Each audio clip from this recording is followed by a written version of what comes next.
first case, those that are part of our UK Cultural Protection Fund, a fund that looks to protect heritage at risk through conflict and climate change. What I'm going to do now is introduce you to Dave Simpson from our partners, the International National Trust Organization, who will talk about the multi-country, multi-year program Withstanding Change. It'll be focusing on the role of community education and engagement in the project, which seeks to ensure that a number of capital sites across the Middle East and East Africa are better protected, sensitizing the heritage sectors and the wider public to the important relationship between climate change and heritage. And then in the second part, Earth Day's Bryce Kuhn will lead a panel discussion that considers climate education through the experience of 4 expert panelists, each of whom bring their own unique lens to the subject. So I think what I'll do, before we start, I just want to introduce you. We have a special guest, very privileged to be joined by Her Highness Princess Dana Firas of Jordan. So Princess Dana is a global advocate for heritage protection and preservation.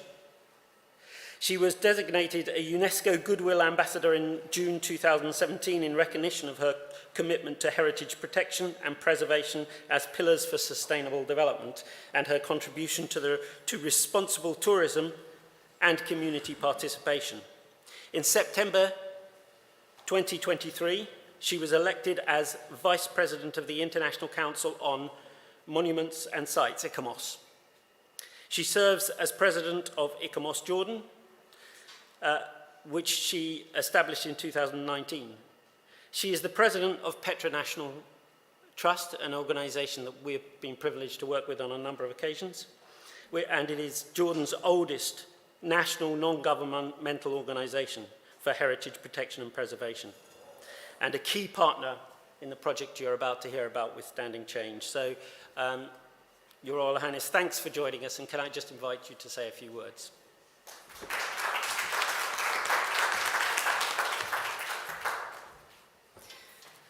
Thank you, Steve, very, very much. It really is a privilege for me to be here today. This is my family, my INTU family, and so we have been, as PNT and as me, Dana Firas, we have been incredibly engaged with INTU and with the projects that INTU has supported throughout the world, and feel really very, very happy that we are able to contribute in any small way to the important work that's being done by INTU. At the end of the day, we all learn from one another. We all learn about sort of the innovative approaches and projects that are happening all over the world by many organizations, by many individuals, and they're all designed to empower and support communities in the face of climate threats to their heritage. These interventions are really central to our work as well at the policy level. So here at COP, we have been working very hard with our partners from INTU, with the British Council, to integrate culture and heritage into climate action. And what you do, what we all do every day on the ground, will guide and inform the policy process here at COP to recognize the impacts of climate change on cultural heritage, but also to recognize that heritage is an integral part of the solution. And yesterday, for the first time, we had a high-level ministerial meeting that was held with over 24 ministers of culture who supported the Emirates Declaration on Culture-Based Climate Action.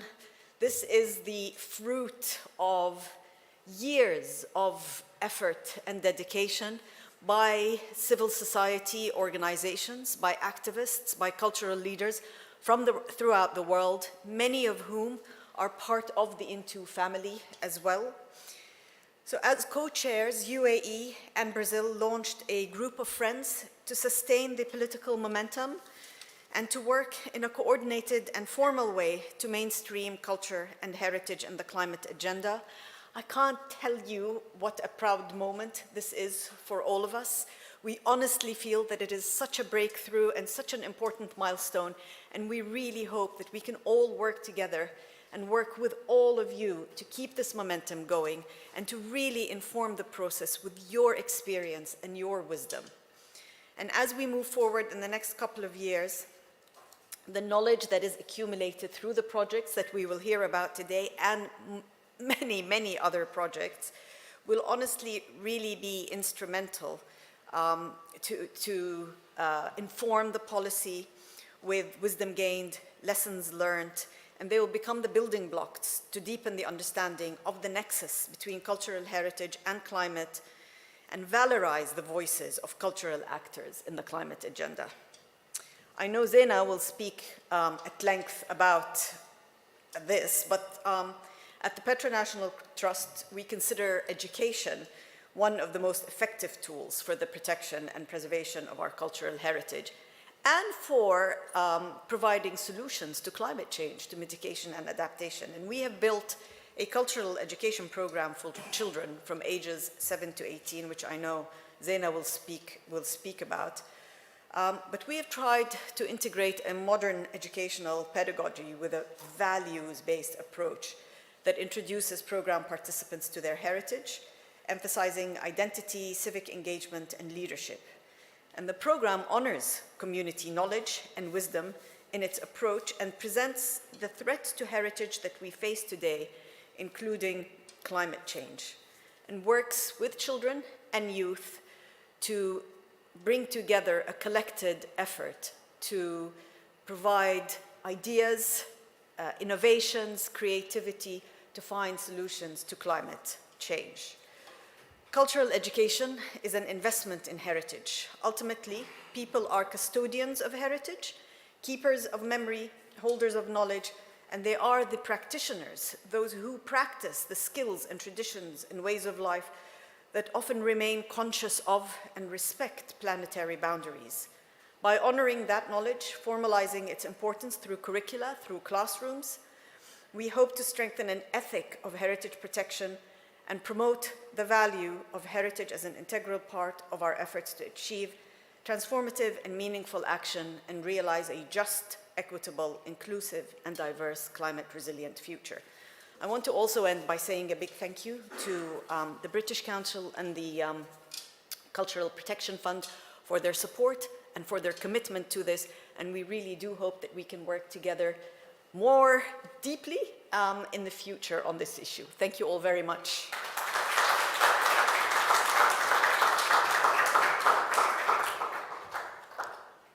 Thank you very much, Your Highness. Thank you. And can I also just add thanks from British Council for all the work yesterday and what, as you described, a great breakthrough. So thank you for what I know was a great deal of hard work, and that also of, I see Andrew Potts in the audience, the Climate Heritage Network as well, a real breakthrough. Thank you.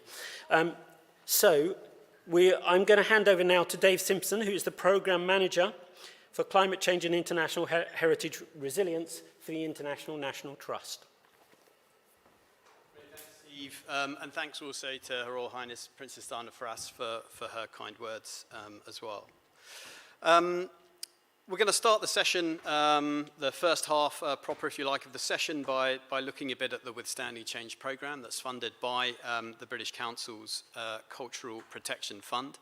For those of you who have not perhaps heard of the International National Trusts organisation before, we're a membership organisation with 99 fantastic heritage organisations under the umbrella across 5 continents, representing both built and natural, tangible and intangible heritage.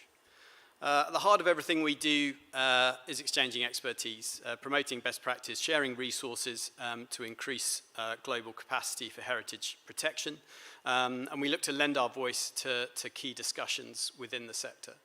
I had a stand, National Trust and Into had a stand just around the corner from here on Monday, Tuesday and Wednesday of this week, and I've had a lot of phenomenal conversations with people from all over the world about the work that Into and the National Trust for England, Wales and Northern Ireland do.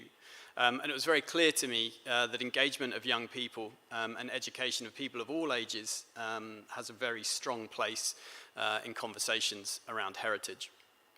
The work of Into is carried out through both shorter and longer term programming, and I think it's worth pausing there briefly just to recognise, I think, the importance of multi-year funding in this kind of work. The Withstanding Change programme was funded by the British Council's Cultural Protection Fund for 2.5 years, and those kind of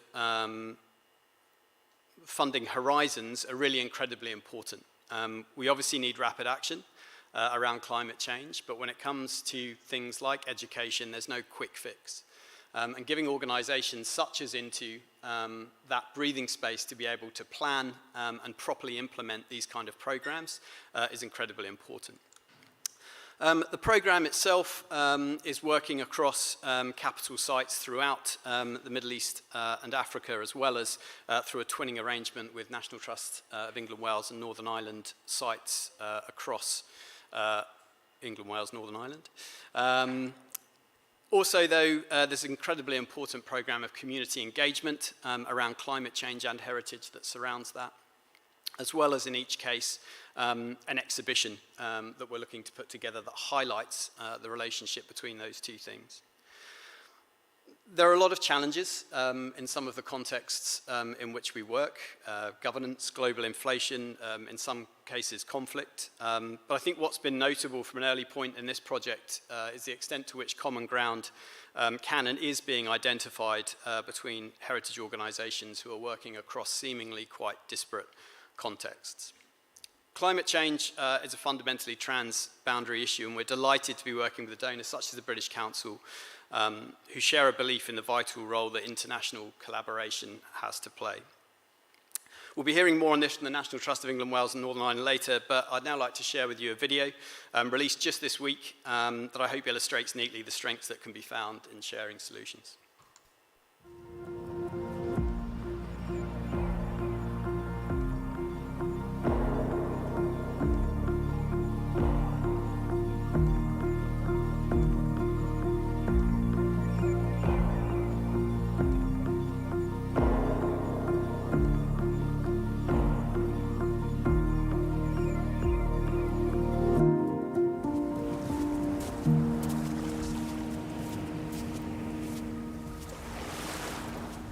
Mae pentra Porthin Llaen yn eitha bregus mewn ffordd achos mae o reit ar y lan môr, a mae hynny'n golygu pan mae yna stormydd, mae yna donna mawr yn dod ac yn effeithio ar y tai a'r busnesu sy'n yma.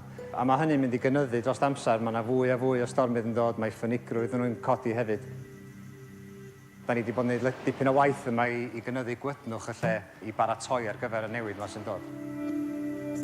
Da ni wedi bod yn gweithio ar y clogwyni tu cefn i'r tai, cadarnhau nhw mewn ffordd, rhoi mesh ar draws.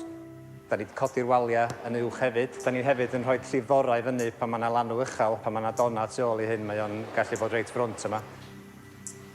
Mae'r morwell sgynnon ni yma yn help mawr o ran arafu effaith yr stormydd sy'n taro'r arfordir yma. Fel rhan o'r brosiect yma, da ni'n gyfeillio efo'n partneriaid yn Zanzibar, pentra o'r enw Stone Town. Stone Town is an outstanding universal cultural value because it emerged through different forms of cultures from Asia, the Arab and the Africans living under one roof. Zanzibar Stone Town Heritage Society is a non-government organization established since 2002, aiming at helping the government efforts of preserving and conserving the Stone Town as World Heritage Property. And of course, because Stone Town is located by the water on the East African coast, Stone Town of Zanzibar has become a victim of the climate change because of the heavy rains that we are seeing, but also due to the level of the seawater that has been rising, but the effect of the salt corrosion on the front seawall of Zanzibar. We can say that definitely the climate change has an effect in our old town. Un o'r effeithiau mwyaf da ni weld yma yn Castell Penrhyn ydy lefel a niferoedd y stormydd. Mae hynna'n golygu bod ni'n gweld nifer o ddifrod oherwydd lleoliad y castell. Da ni ar dop Bryn, da ni wrth ymyl y môr. Mae hynna'n golygu bod ni ddim yn gallu cuddiad oddi wrth y gwyntoedd cryfion na. Yr effaith mwyaf mae newid hinsawdd yn gael yma ym Mhenrhyn ydy dŵr. Sut da ni'n delio fo yn yr ardd a hefyd yr difrod mae o'n achosi yma yn y castell. Un peth oedd yn ddiddorol iawn o'n cyfarfod cyntaf ni efo Zanzibar oedd yr buddsoddiad maen nhw'n rhoi yn y gymuned leol i edrych ar sgiliau adeiladwaith traddodiadol. Mae hwnna'n bendant yn rhywbeth da ni eisiau ddysgu ohono fo. Gwerth prosiect fel hyn ydy bod ni'n medru rhannu syniadau a da ni'n medru gweithio efo'n gilydd, mae dau ben yn well na un. Even though we are located in a different continent, but also we have something in common to share. So through this training arrangement, Zanzibar Stone Heritage Society will learn a lot from our colleagues from National Trust so that we can share our knowledge, experiences and expertise on how we can protect and conserve our heritage site for the current and the future generation.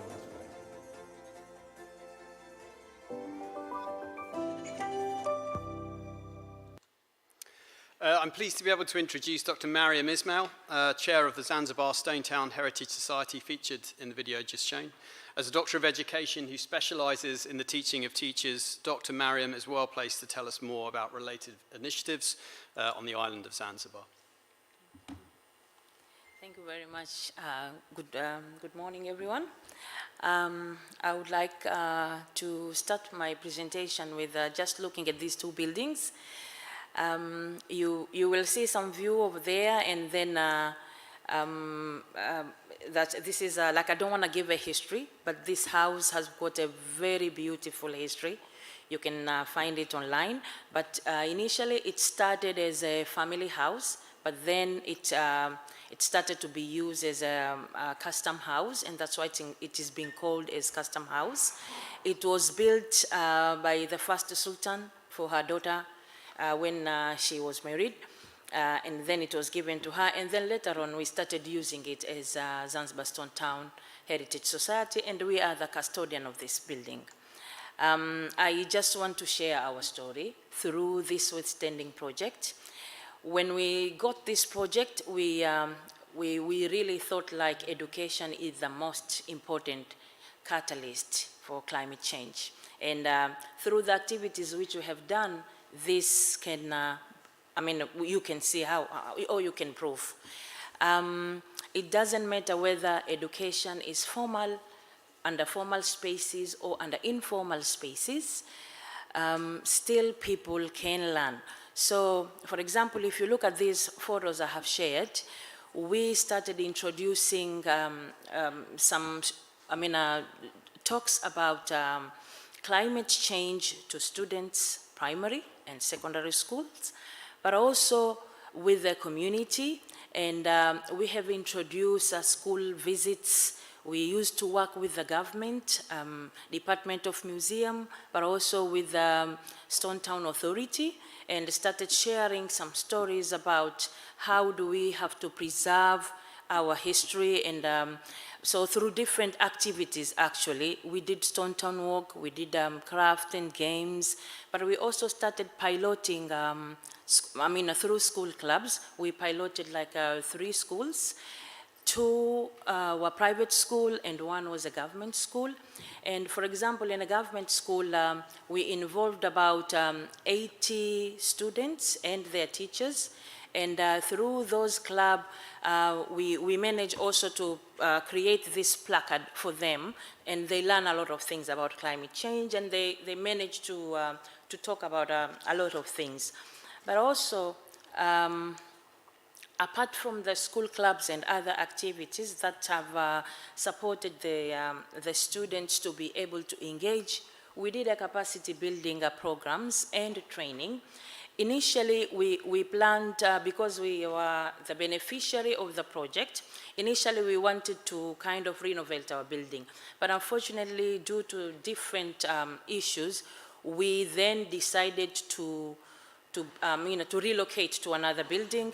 And then we train about 13 people in masonry training, and they did in-house training, but also they had an opportunity to kind of go to the field work. And when we actually advertised this through online and through the newspaper, and about 19 people have applied from different category, female, male, and different age. And then through selection, we only selected 13 people. And they have gone through this intensive training, and they have learned about traditional ways of, do the building and the plasters and a number of skills. They started in-house. We had an opportunity to take them to the, in the building, we have like a little training room, and they went there and they learned, if you can see, there are different kind of designs and style. We also offered some manuals, which was prepared before with the UNESCO, but also it was lucky because we gave them in Kiswahili, but also we gave them certificate at the end of the day, and they went to the practical, like on the field, and they did practice this. But also we did a number of community engagement activities and partnership and networking. And here we manage, if you look at the photo, you will see we have people of different ages. And through this, like we did call community. We did do certain kind of questionnaire. We give them questionnaire, at least starting to probe whether do they know about climate change or not, and do they know about community like induced issues. And actually, most of the people have said that they have heard before about climate change, but they don't really know why is it important? Why do they have to care about community? About climate change? And then through this conversation, with them, they are able to open up and they're able to learn a lot of things, because this community engagement started with questionnaires, and then we do presentation from different people with different expertise, so they were able to talk about it. But also through this partnership, the project initiative, we did have an opportunity to be approached by a Comoro NGO in Comoro, who are really inspired by what we do, and they had their own house called the Jumba House. And one of our experts went to Comoro to support with the same thing which we are doing. But also, what we did was public awareness, advocacy, and because of the number of activities we used to do, the public actually covered most of our sessions, so actually it did help us for visibility, for people to be able to know at least what we are talking about, or what we mean when we are talking about climate change. And if you can see, you see the man with the finger like this, and that's our president. And actually, like 3 to 5 days, I think now, actually he was cited on a local newspaper talking about stepping up heritage site conservation site. So actually that's a plus for us through this project. But also if you look at it, if you can read over there, you will see the two newspapers. One was an English newspaper and another one was a Swahili newspaper, saying Stone Town resident address climate change impact on cultural heritage site. There are a number of newspapers, but at least because of the photos and the time, I managed to pick those two. But those who know Kiswahili, I don't know if there is a Swahili speaker. I don't want to assume people don't speak Kiswahili, but maybe there are Swahili speakers in the room. They can see over there, they're still talking about our organization and how we can protect the Stone Town. But also there are some comments. We have written the comments as they are through the stakeholders, which we have involved in a number of activities which we have done through this initiative. So that was about the visibility and at least the advocacy. But also we think like through this engagement, there are opportunities for research and innovation. I just want to end by saying asante sana. Asante sana in Kiswahili means thank you very much. Actually, thank you for coming. Thank you, British Council. Thank you, INTO. Thank you, everyone who have participated. And I think you have seen on the video how the climate change is a threat to our area. And I have picked some few images over there. You see like how the climate is affecting our building, and also not just the climate change itself, but also factors related to climate change. And you can see the dampen, you can see the ceiling, you can see, we have also engaged students, and they are like really active. I think I haven't used much time. Thank you very much. Thank you so much. Thank you so much, Dr. Mariam. And from Zanzibar, we now travel to Jordan, and we'll hear from Ms. Zaina Al-Khashashni. A cultural heritage leader with over a decade of conservation experience, Zaina has played a formative role in the Petra National Trust's efforts to bring both the climate change and cultural heritage agendas to young people across the country of Jordan. Thank you, Dave. Thank you, Dave. It's really my pleasure to be part of this.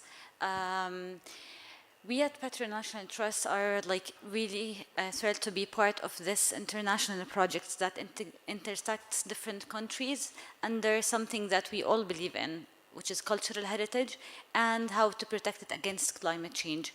Under this project, we're preserving and we're launching a pioneering model for restoration and climate resistance and resilience in Salt, which is like a city next to Amman. It's like 45 minutes drive. We have a very beautiful, and I hope that someday you will come and visit, cultural house that has been built many, many years ago. Some people say it's 200 years, and there's other scenarios that says it's much, much older. Through this project, we'll be restoring this house using techniques that integrates climate change resilience into cultural heritage practices by reviving the old restoration techniques that used to be held in Salt. The second pillar of the project would be teaching and training and building the capacity for 25 young Jordanians, male and female, on how to do traditional restoration techniques to survive the cultural heritage houses that are located in Salt and different places also in Jordan. In addition, it will include development of capacity building training for the local NGOs that we are partnering with, the community-based organizations targeting females and young people. We will also working on developing a curricula that integrates climate change into cultural heritage under the Climate Heritage Youth Leaders Program that I'll be discussing further on.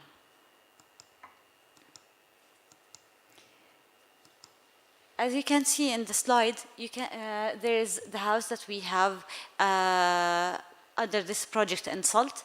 We will be integrating climate mitigation techniques and resilience to hold the damage that's taking from the extreme temperature and the heavy rainfall.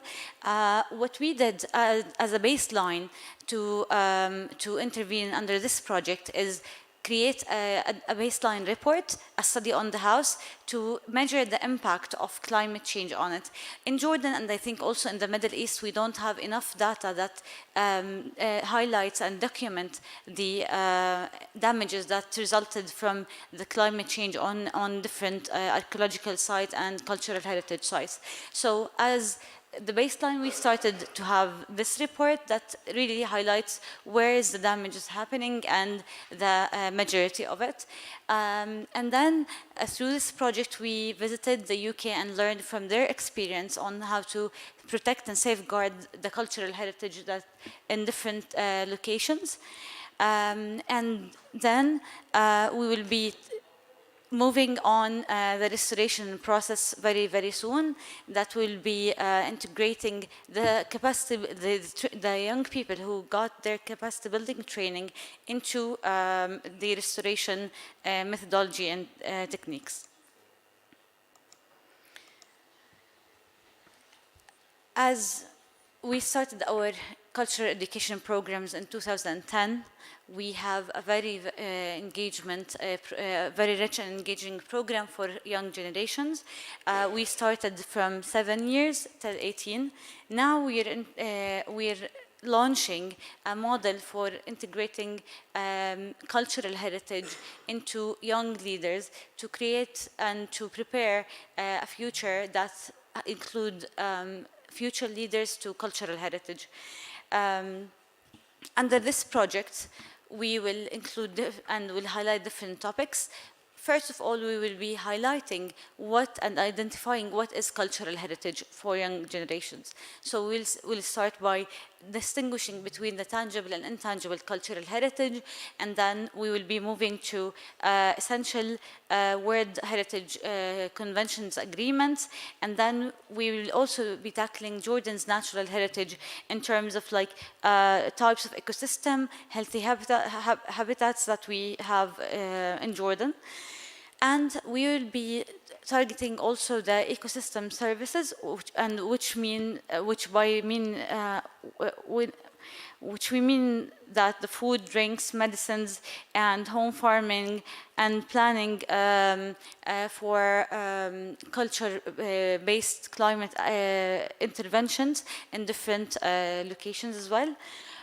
We also have connecting with nature. We will be connecting cultural heritage leaders with nature and with nature through field visits. So in Jordan, we have different kind of nature reserves that will be engaging the young leaders into them through field visits, interacting with the staff that's in these reserves.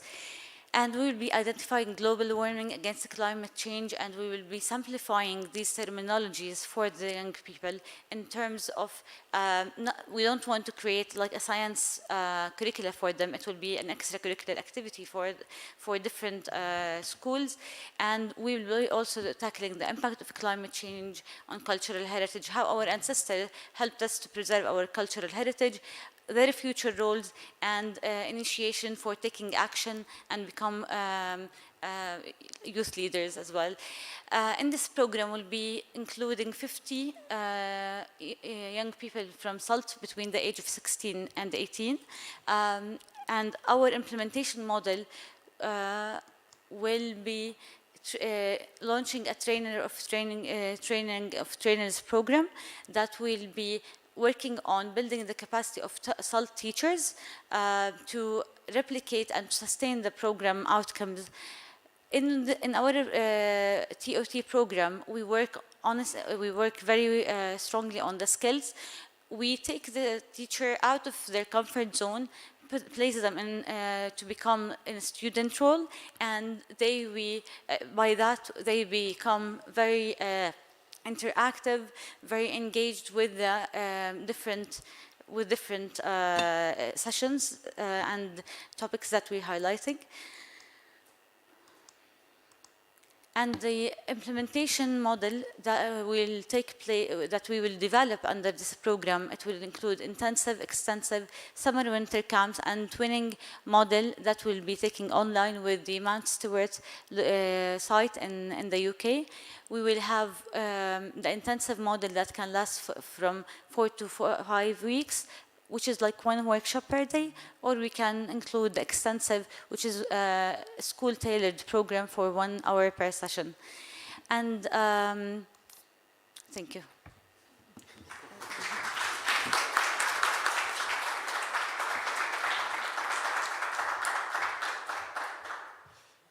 Thank you so much, Zaina. Again, international collaboration is at the heart of Intu's approach to heritage conservation, and our approach to climate change adaptation is no different. As Europe's largest conservation charity, the Withstanding Change Project is lucky to work hand in hand with the considerable expertise of the National Trust for England, Wales and Northern Ireland.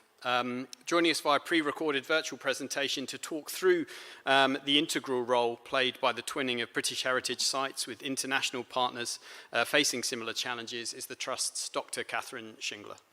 Hi everyone, my name's Catherine Shingler from the National Trust. I'm really pleased to be able to join this panel today to tell you a little bit about our twinning programme and also our new climate adaptation guidance. So to start with the twinning, as part of the International National Trusts Organisation's Withstanding Change project, and as showcased in the video that you saw a little earlier, we at the National Trust of England, Wales and Northern Ireland are twinning some of our sites with project partners in East Africa and the Middle East to learn together about adapting heritage sites to the impact of climate change. This programme of twinning built on a 2-week study visit that we organised back in the spring, where our project partners visited a range of National Trust properties to see adaptation in action at some of our historic houses and landscapes. Each of the twinning partnerships is based around a process of learning and knowledge exchange over several months, facilitated by online meetings between site teams and also webinars with National Trust experts. We are also delivering interpretation and engagement activities at the National Trust partner sites, aiming to raise our audience's awareness of climate change and its impact on the places that they love. So just to give you a quick overview of each of the twinning arrangements, each one is quite bespoke and has a particular focus.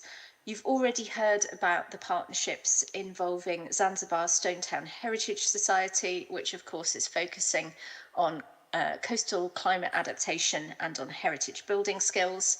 And you've heard about Petra National Trust's excellent education work, which is the focus of its twinning partnership with Mount Stewart in Northern Ireland. So I won't say more about those. I'm going to focus here on the other partnerships within the twinning programme. So first of all, our partners at Heritage Watch Ethiopia are working to restore a historic rose garden, once part of the residence of Crown Prince Asfawassen and now falling within the campus of the University of Addis Ababa. Heritage Watch Ethiopia are working with our National Trust teams at Mottisfont, which is home to the National Collection of Roses, and with horticultural experts at nearby Hinton Ampner to exchange knowledge around drought and flood resilient planting, climate-informed species selection, and the cultural, or rather cross-cultural, value of roses and how to care for them in the context of a changing climate. On to the next partnership, and our partners at Egyptian Heritage Rescue Foundation are working to restore and adapt Beit al-Razaz, a late 15th century private palace in the heart of historic Cairo. They are partnering with Blickling Estate in Norfolk. Both of those sites are increasingly affected by heavy rainfall, which at Blickling is causing movement to the Jacobean mansion, and in Cairo recently caused a neighbouring building to collapse. So the two teams involved in this partnership are looking together at ways to manage this through improved rainwater goods and drainage, and also potential landscape level interventions. And they're also looking together at climate engagement with a particular focus on young people. Finally, the Cross-Cultural Foundation of Uganda are working on the Seme Kakangulu heritage site located near Mbale in eastern Uganda. They are working with the National Trust team at Stour Head, which is a Palladian mansion and world-famous designed landscape in Wiltshire. Both of the site teams are dealing with climate hazards relating to extremes of drought and heavy rainfall. And they're learning together about how to manage those extremes, along with all aspects of buildings and collections management and monitoring in the context of increasing climate hazards. In all of these partnerships, I think it's worth saying that learning really is flowing both ways, helping to inform both sides' approaches to adaptation and also to engaging local communities in adaptation work. So that's the twinning programme, and in the second half of my presentation I'd like to say a little bit about the National Trust's climate change adaptation guidance, development of which is also being supported by the Withstanding Change project. The project is allowing us at the National Trust to learn from our overseas partners about adaptation options and to test the guidance in the field. So the guidance is designed for use by any owner or manager of historic or beautiful places. We are very keen that it is relevant beyond the National Trust itself. Into have kindly hosted it on their website so that it's available to the international heritage sector. And if you're interested in the guidance, please do go to into.org or use the QR code on screen. We've also worked closely with other UK heritage organisations on developing this guidance. So this for me is really important. Collaboration is key. At the National Trust, we're quite a large organisation. We're lucky enough to have a lot of specialists whose expertise we can draw on to guide our thinking about adaptation. But we definitely don't know everything. And so working with peer organisations is really important to us. The first chapters of this guidance were released this time last year in time for COP27, and we're now releasing 6 new chapters to expand the topics covered. Just to give you a quick overview of the format and the approach that informs this guidance, you'll find that each chapter of the guidance sets out the climate hazards affecting a particular asset type or an area of activity, the likely impacts of those hazards, and options for adapting. And those options may or may not be appropriate for a particular heritage site. We're very clear in our guidance that every site is unique and there's no one-size-fits-all solution. The guidance adopts a flexible, dynamic, adaptive policy pathway approach which allows for future uncertainty. And it also includes case studies showing adaptation in action, both within the National Trust and also externally. Our latest raft of guidance focuses particularly on gardens and parks, with 3 new chapters on that topic. We've done a deep dive into historic building fabric, looking at how the need to adapt features might be balanced against the need to preserve a building's authentic character. We've published a chapter on bridges, culverts and tunnels, and also our first chapter on collections, focusing on paper and books. And also just to add that back in June, we did publish 2 more chapters on wildfires and on higher temperatures, focusing on the effect of higher temperatures on people and visitor activity. So that's it from me. Thank you for listening. Thanks again to Into, to the British Council and their Cultural Protection Fund, and to all of our partner organisations whose collaboration is so vital.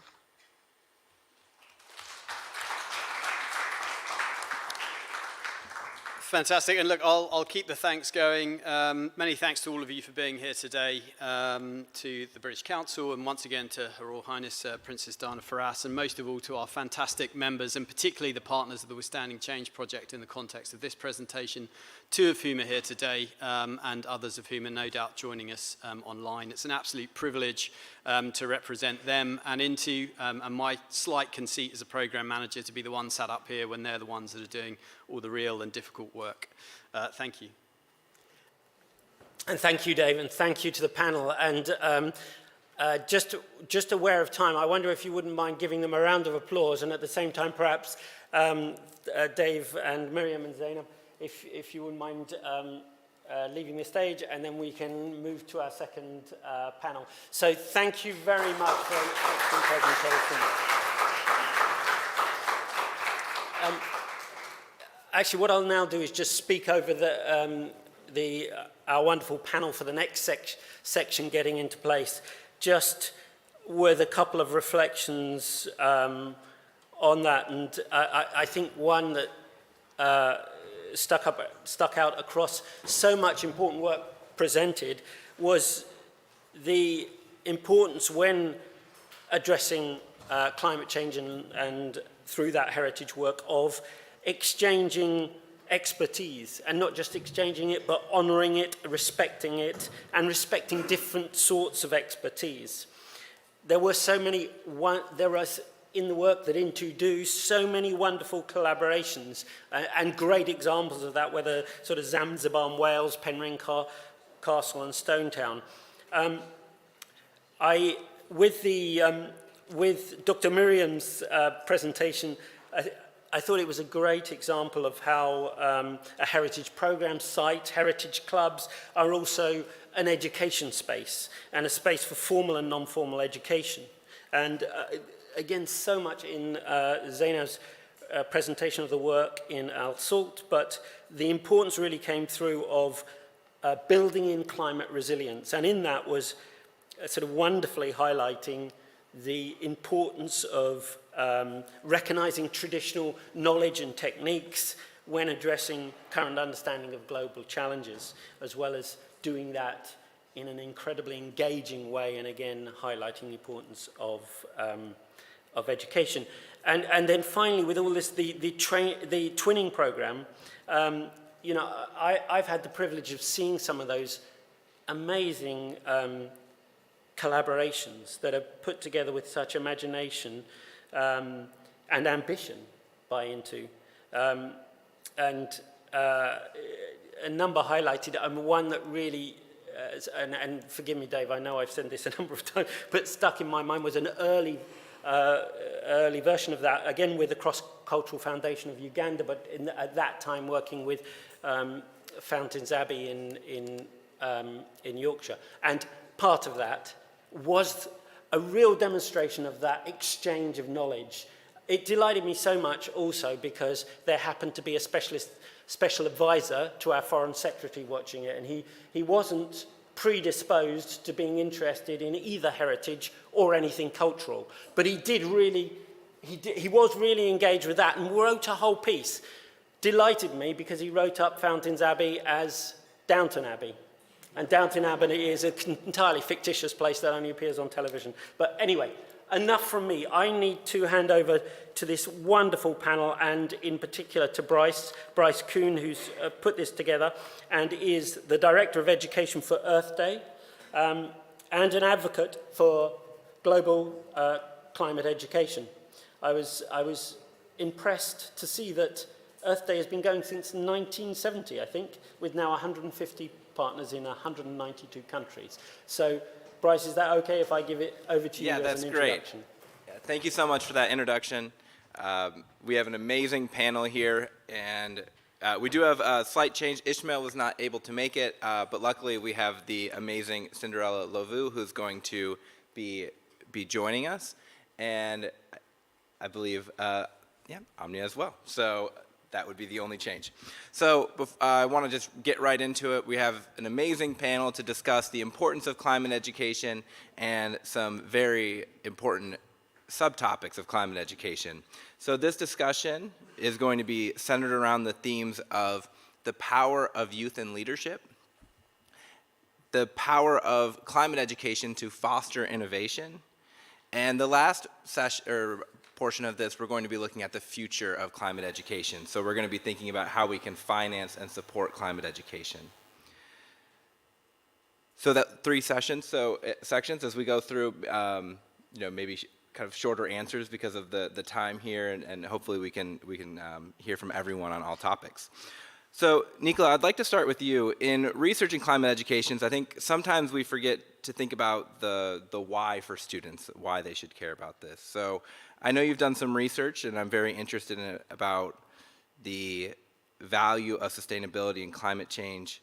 Can you share what you found in this research and how we can promote youth buy-in in climate education?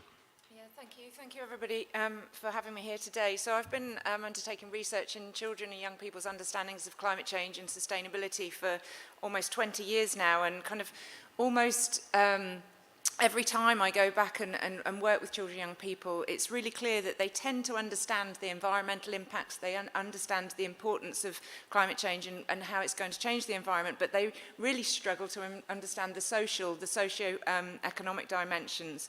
And of course that's really important because that's showing that they don't fully grasp the social, the ethical, the political complexities of climate change and sustainability. And I think it's shown really clearly that from some of the work that you've seen in the first half of the presentation, for example by Zaina, that actually that work with climate heritage youth is really important in starting to bring forward some of that understanding. It's not just about the environment, but those really important socio-cultural impacts.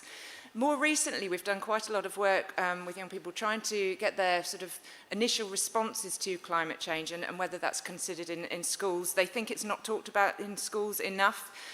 They get angry. They talk a lot about their emotions of anger.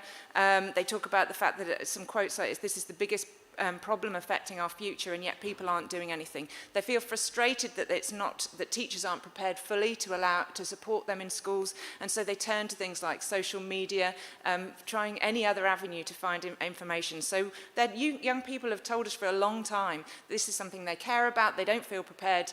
We know that they're not prepared because of the research we've done, and we need to do something about it. Thank you, Nicola, for that.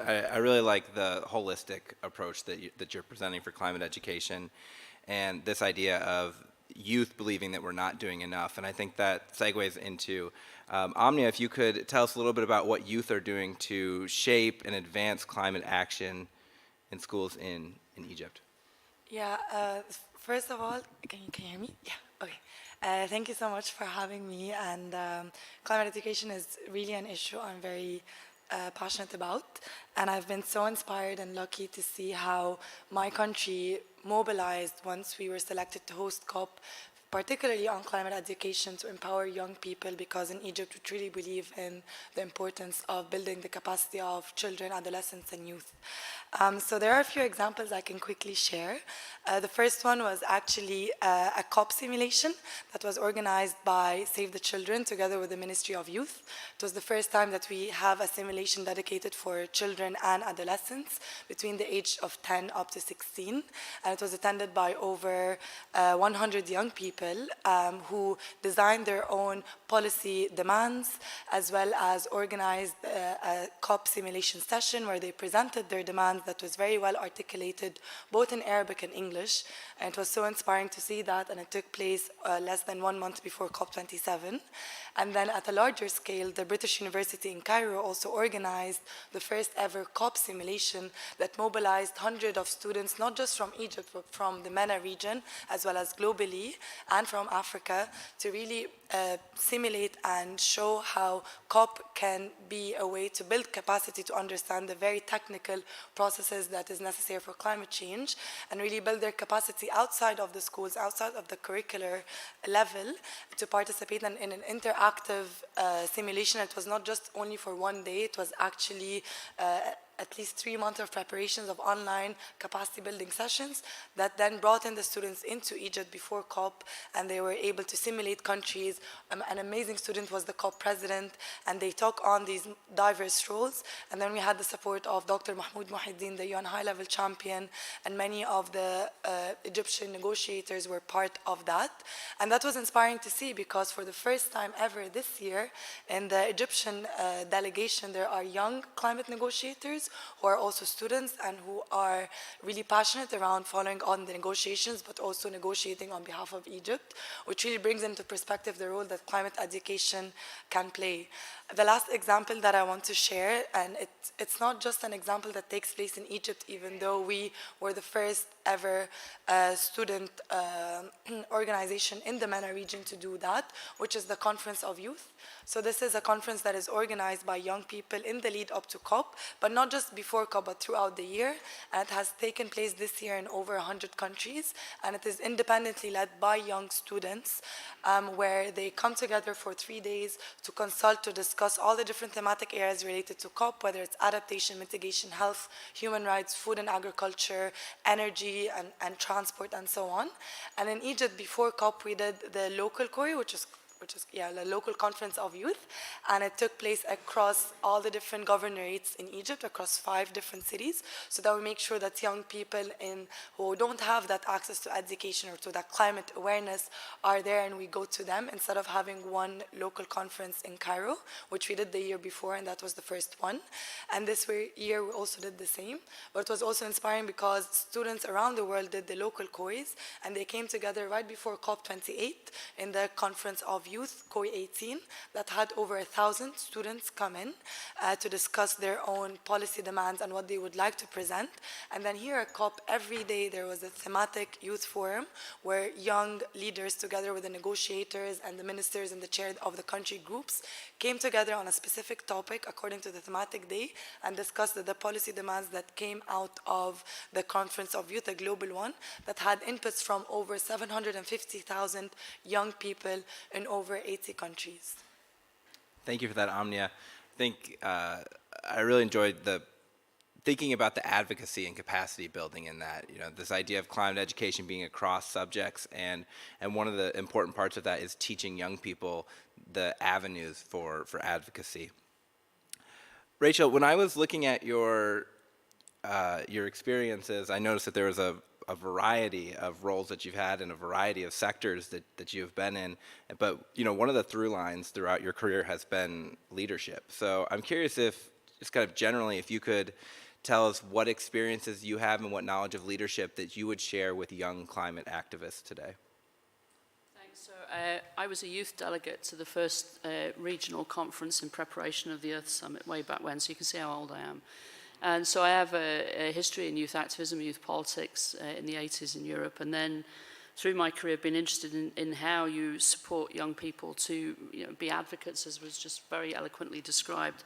And then more recently, as the Dean of the School of International Affairs, now Dean Emerita and now Professor, teaching graduate students who expect to be leading in the public sector, the private sector, civil society or whatever, and negotiating here. And I have students who are now negotiators. The through line is leadership. And I think that we're sort of failing at the moment in that both around the SDGs and around climate, curricula has not changed. I mean, so this isn't an ideological issue, but why would you bring generations of young people through formal education systems and not prepare them for the world in which they will have to work, live, raise families, and lead? Secondly, it's quite astonishing that every school of public health in the world is not preparing its graduates to be public health professionals in a world where public health is being slapped from one side and then the other by climate. We see junior doctors now advocating in medical schools that if they are going to be credentialed as a doctor, they have to be prepared to be a doctor in a world where climate change will fundamentally change the population that they serve. Business schools have been so far behind where they need to be to prepare their graduates to understand the fundamental changes that will have to happen in the financial system. And, schools of agricultural extension, blah, blah, blah, I could go on. And what's interesting is that there's a lot of workaround going on, right? So I was just talking to, this week, those who are working in New York, a big financial center, and sort of the feeling that graduates are coming out of business school into Wall Street without the fundamentals that they would need, and that therefore, almost we have to do a climate boot camp post-graduation, to prepare, which is extraordinary when you've been dropping $80,000 a year for an education. So we are not fit for purpose, ladies and gentlemen. Now, this is where I think the informal sector plays a very important role. Leadership development is incredibly important. It's about the soft things that aren't found in the curriculum. So let's presuppose we can change the curriculum. Let's presuppose we can engage with young people so that their voices are heard earlier. You don't have to graduate in order to be heard. So we need to be bringing young people through the system into leadership earlier, because this generation and the generations that follow understand the crisis in a fundamentally different way than my generation or the generations above me. So there's a throughput issue which is really important. And then there's a question of youth holding people to account. I mean, this fundamental question of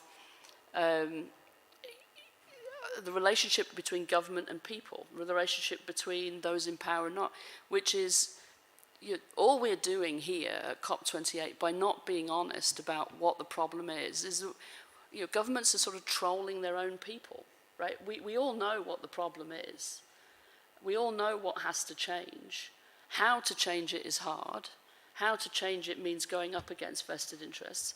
There are great asymmetries in power, and the youth generation coming through has got to grapple with that. And so having more of them negotiating, more of them technically proficient to advise negotiators, and more of them being heard in every room here and then at home is for me fundamental if we're going to make the changes we need to in the time frame that we need to. So people like me need to be off the stage more. Well, I'm glad you're here. Thank you for that response, Rachel. And I think back to my times as an educator when you said we're not preparing our youth, and thinking about how this was not in the subjects that we were teaching. And when I think about that, my own experiences, I feel like that would be kind of analogous to when, late 90s, early 2000s, if I hadn't been learning about computers. And then I would, graduate, and then I would need to do a computer boot camp. That's not how it worked. We knew that that technology education was important, and that it was going to be embedded in our society, and it was in our curriculum. But for climate education, one of the most important issues of our time, we keep waiting. So thank you very much for that. So as we're talking about climate awareness and advocacy and problem solving, Cinderella, I'd like to ask you about your work with the Green Hut Trust. Could you tell us a little bit about that? Okay, thank you so much. So Green Hut Trust is an organization, a youth-led non-profit environmental organization in Zimbabwe, which I founded soon after graduating. So a bit of a background story. I did environmental science for my undergraduate, and one of the things I was expected to be an expert in was identifying trees, like your trees, your forests, and things like that, and knowing all those difficult scientific names. And let me tell you something, I was terrible at that. And I used to feel really bad because here I am being enthusiastic and wanting to be this environmentalist, but I could not even name 5 indigenous trees. So I took it upon myself that I'll take some time, my personal time, to learn all these indigenous trees and be able to teach those to others. So after graduating, unfortunately, I couldn't find a job anyway. I even tried knocking on several doors to ask for voluntary opportunities so that I can be able to gain experience while I continue to look for a job. And I couldn't find any. And I had all these wonderful ideas of environmental projects I wished to implement in my community, but no platform to execute those projects.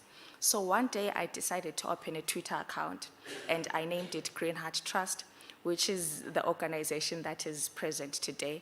So through that, through social media, I began to follow all the different organizations that are in the environmental space, and that's when I began to also pick up projects.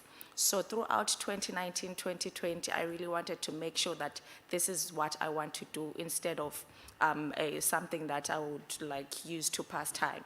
So I officially registered the organization, and that's when I began doing all these environmental education projects to ensure that even students in primary school are not just going through the curriculum, but they get an opportunity to actually practically do all these things that they're learning, be it on tree planting. They get to appreciate the trees, what they mean for the environment, what they mean for the planet as a whole. So that's in summary my work with Green Hut and how we're advocating for environmental education from primary school level right up to tertiary institutions. Thank you for sharing that amazing story with us. And I think if we look back at that, it kind of shows how climate education needs to be thinking about the skills that we need to develop. And they might seem distant from the climate crisis itself, but that's an example of initiative in solving the climate crisis. So we need to be, embedding skills like having initiative and also innovation into our climate education curriculum.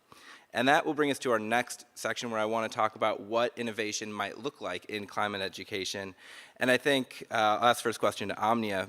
When I think of innovation, the first thing that typically comes to mind for me is like inventions. Like I might think of carbon capture or something like that. But there's going to be innovations in all fields, and I'm interested about your experiences learning about innovation in the healthcare field.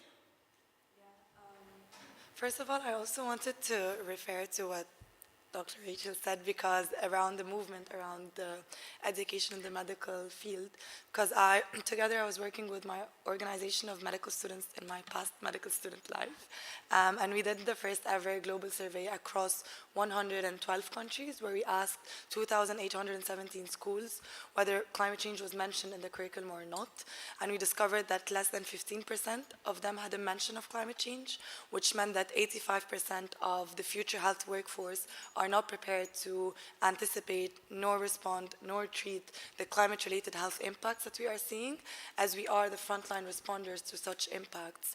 But this helped us make the case, because we then joined an incredible group of deans, university professors, as well as global organizations that work on medical education, and we did a consensus statement to rally and to bring in the broader health community to integrate climate change into health professions education.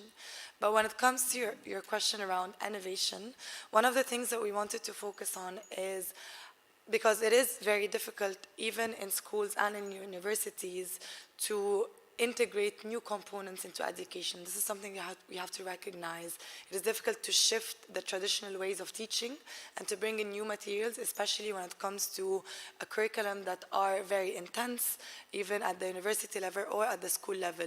So what we did is that we created core competencies with just intended learning objectives that you can easily use and integrate into different curriculum.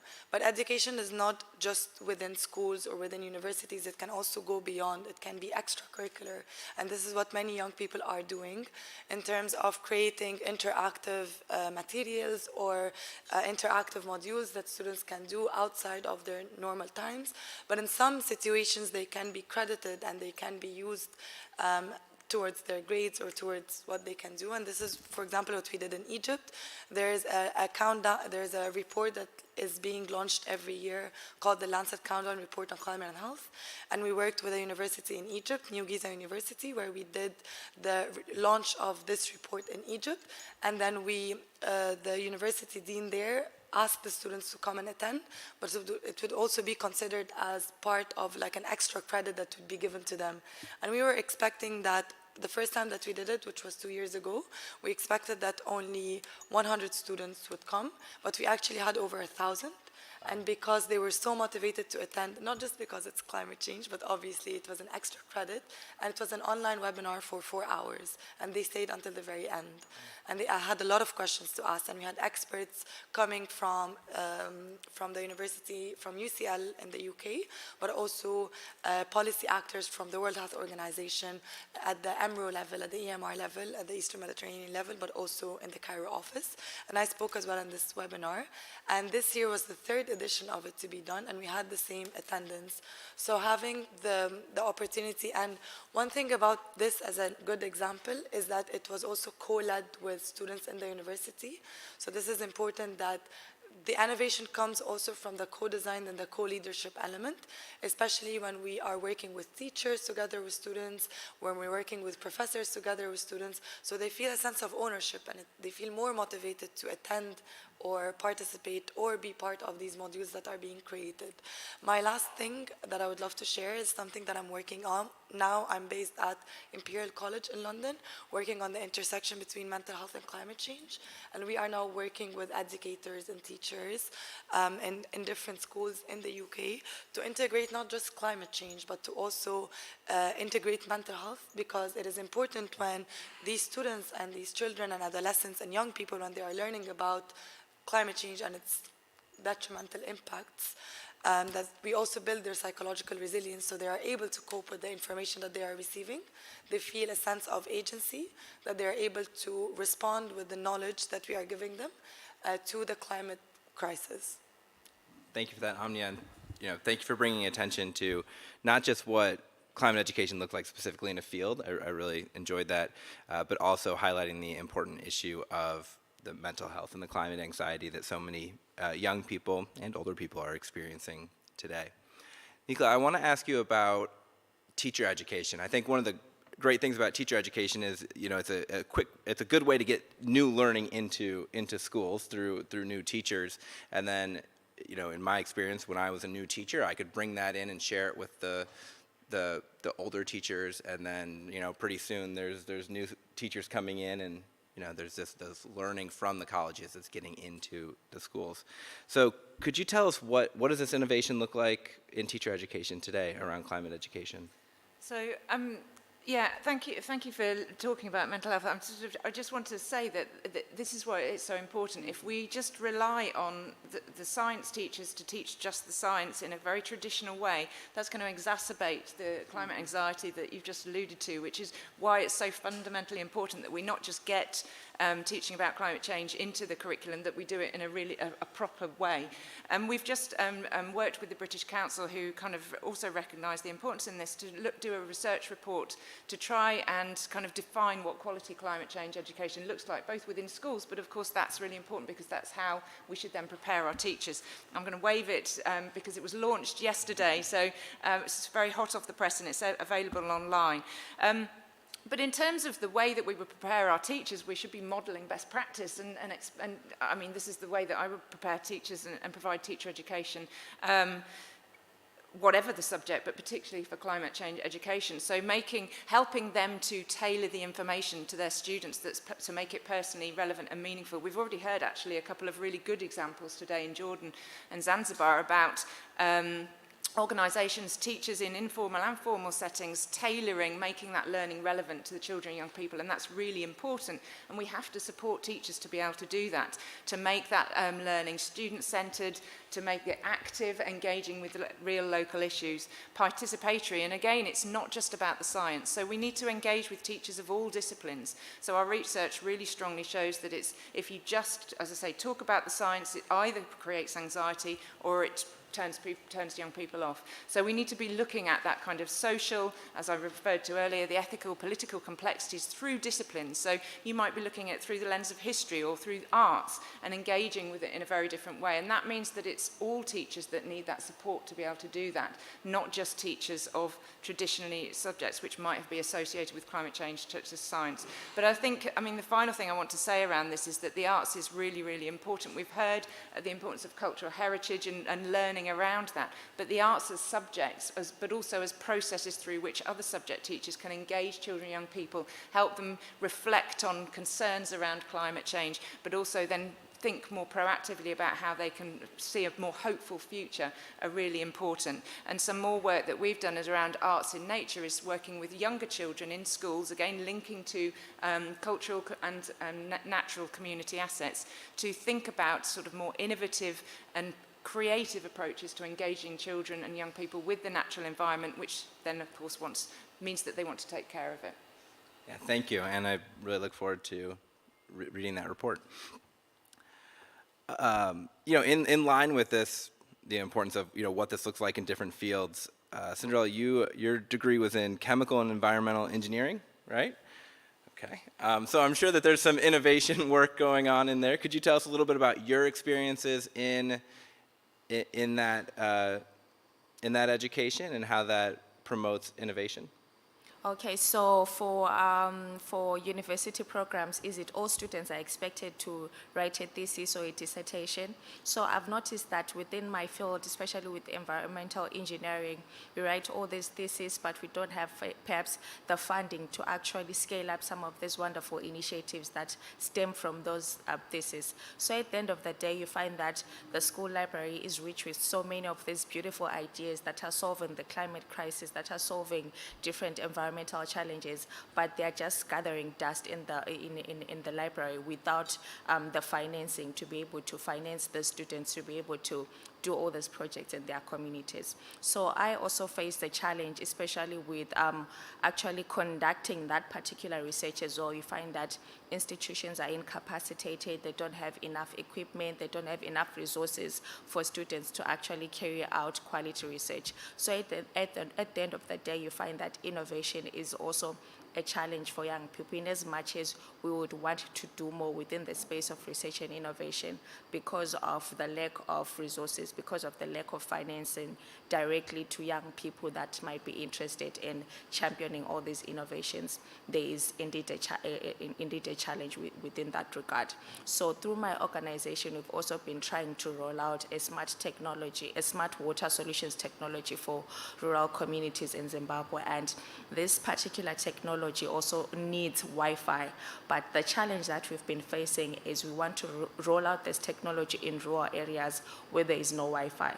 So that's in and of itself is also a challenge to all these innovations that we'd want to roll out to people that are in need of this technology. But at the end of the day, you find that because of pre-existing conditions within the context of those communities, that technology at the end of the day becomes difficult to roll out. So the other thing that I would also like to mention is the need for collaboration within the educational institutions and community organizations that are working within those communities, because sometimes you find that the innovations and the technologies that you might want to implement in those communities are actually completely out of touch with what's happening within those communities. I can give you an example of a community that I once visited. Somebody somewhere thought it's a great idea to have a solar-powered nutritional garden.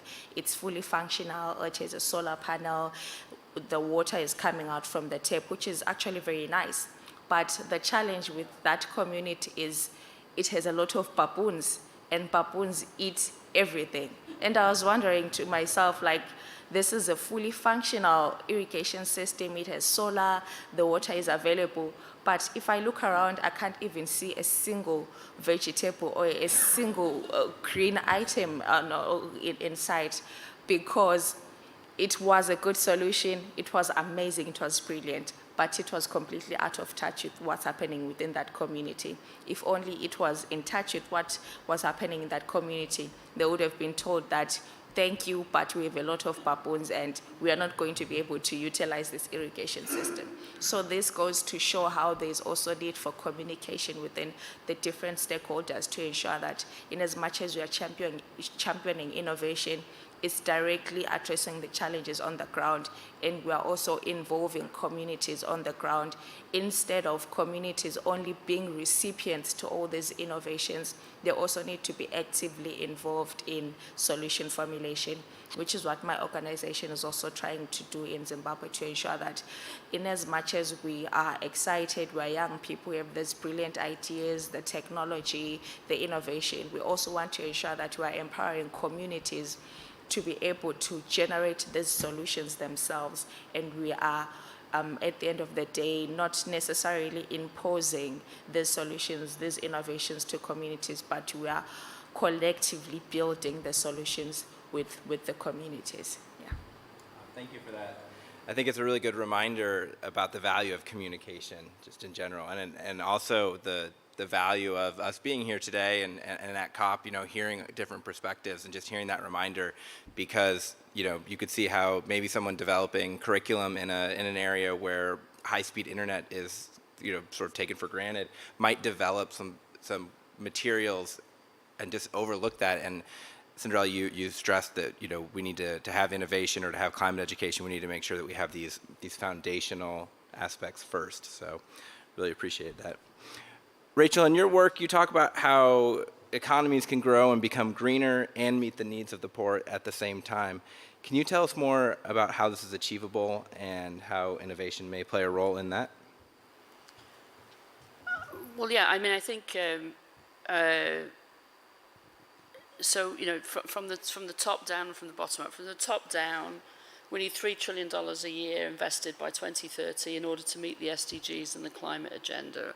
Of that 3 trillion, 2 trillion are going to be domestically mobilized, 1 trillion will be international, and there's a big bun fight here and everywhere else about where that 1 trillion gets mobilized. And what happens in populist democracies is that, you know, Mrs. Jones living on the end of the street in England, who can't pay her energy bill, is pitted against her sister living in on the outskirts of of Nairobi or any other town in Africa who doesn't have access to electricity, and the way to get access to electricity is clean and affordable, probably decentralized renewable energy, right?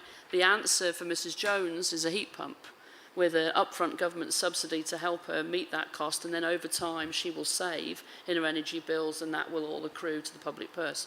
If her house is warm and cool, she's not going to be sick, and she's not going to be pulling down on the healthcare costs of the National Health Service. So we are pitted against each other, and we don't need to be. But that requires us to cut through this debate again and again and again with good economics, good science, and building the capability of populations to vote for leaders that are prepared to sort of look at the science, look at the economics, and make good choices. What's also important is that there are really good jobs and better paid jobs in the green energy revolution than there are in the current energy system. And that's true in every economy. So in the industrialized global north, the refurbishing, the deep refurbishment of our built environment requires all kinds of really high-skilled jobs, right? High-skilled jobs that we're not educating for in our current formal education systems. I live in Massachusetts in the United States at the moment. We have the potential to develop an extraordinary offshore wind resource without getting to in a whole seminar about why that's not happening quickly enough.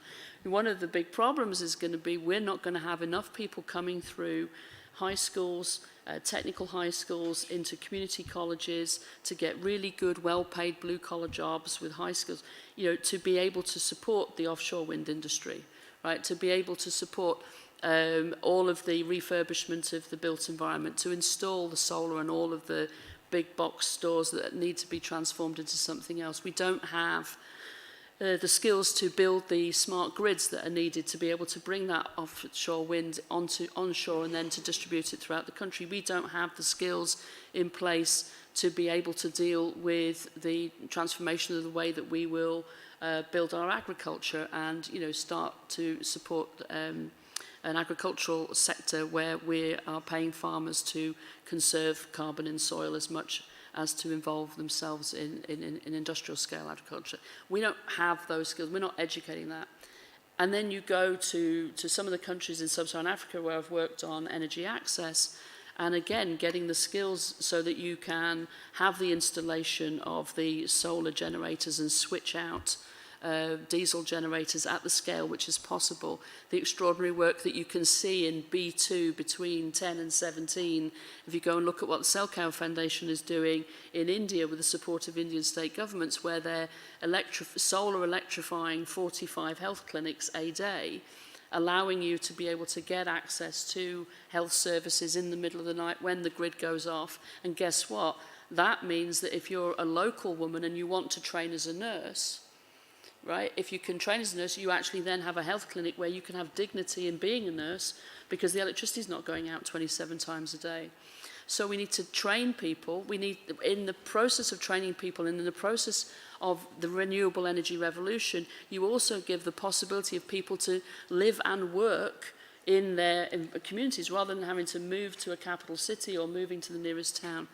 So the transformation that comes from technical education, skills, jobs, better paid jobs, lots of evidence that the jobs in renewable energy pay more than the jobs that everybody's so concerned about preserving in the fossil fuel economy.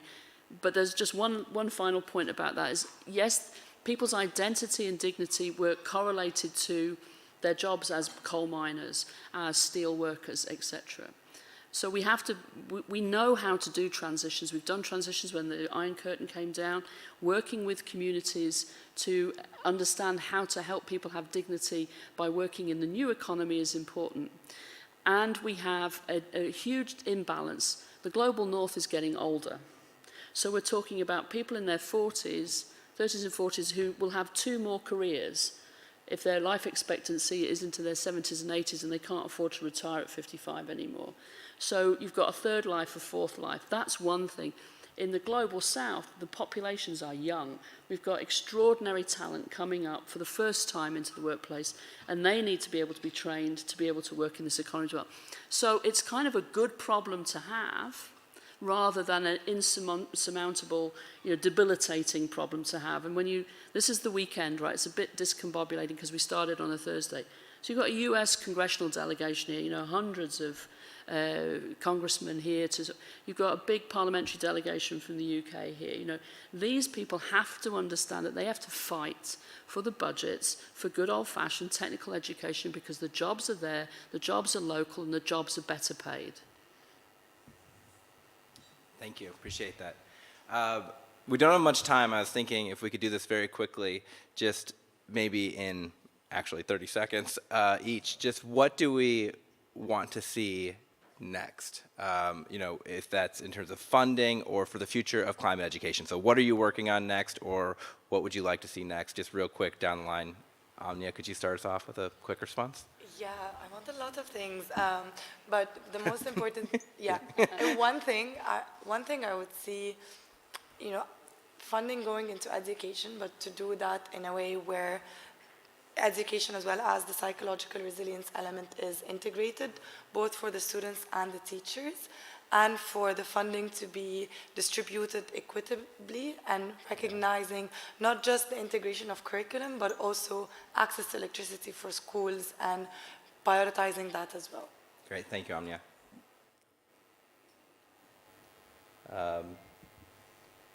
Sorry, the presidency just texted me about whether or not I was available to discuss some text. So I'm sorry about that. I don't have much to say, but I think that I'm inspired by youth leaders here, and I think that young people can take control or can be forceful in what they're taught and how they're taught in many situations, and I think their voice. Almost the democratization a little bit of education, which is not a new subject, might be good for climate. I'm sure it would be. Thank you. Nicola? We need to support our teachers because there's a lot to be done, as Rachel's just alluded to, in terms of both green skills, vocational education, but also traditional subjects and supporting mental health and well-being. And to do this, I think we need to look at multi-stakeholder working, so collaboration and partnership between policymakers to change curricula, NGOs to support in informal spaces as well, academics, schools, young people, all very important. We need to be working together to solve this. Thank you. Sandra? I think we need to make environmental education also equip young people with skills that are beneficial to the young people economically. Young people have needs, and so one of those needs is money. So we need to make sure that even if we're educating young people, we are also equipping them with the skills to be able to make money for themselves. Certainly. Well, this amazing panel. I wish we had more time. If we could thank our panelists real quick.